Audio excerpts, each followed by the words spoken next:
২৮টি উপায়ে দুর্নীতি হয়েছে আওয়ামী লীগ সরকারের ১.৫ দশকে। শ্বেতপত্র কমিটি।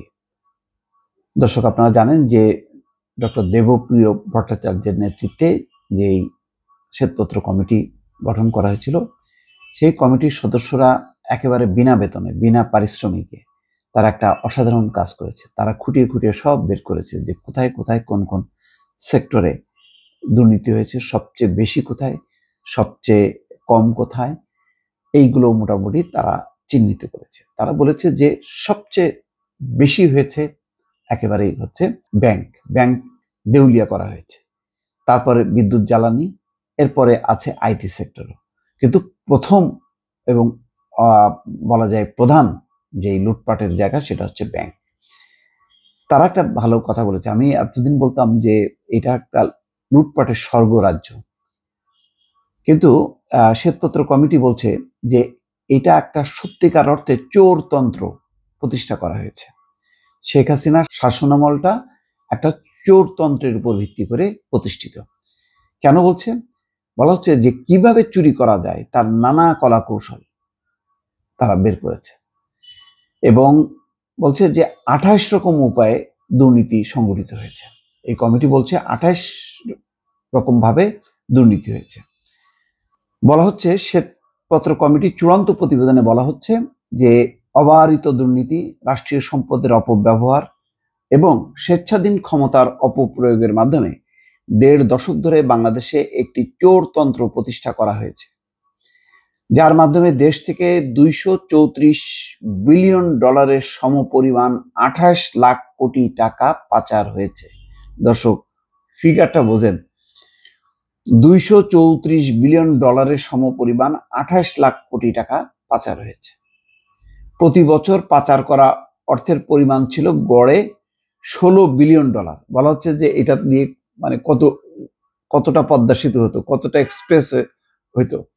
২৩৪, মানে মনে করেন যে এই $২৩৪ বিলিয়ন বাংলাদেশের ব্যাংকে যদি রিজার্ভে থাকতো, বাংলাদেশের মানুষ তো মানে ইয়েতে ভাসত, কি বলে, সোনার উপরে ভাসত, সমস্ত কিছু নিয়ন্ত্রণে থাকতো, মানে জিনিসপত্রের দাম একেবারে পানির মতন হয়ে যেত। সেখানে আমাদের আছে কত? আমাদের ২০-২২ বিলিয়ন, তাও কখনো থাকে কখনো থাকে না এইভাবে। অথচ পাচার হয়ে গেছে $২৩৪ বিলিয়ন।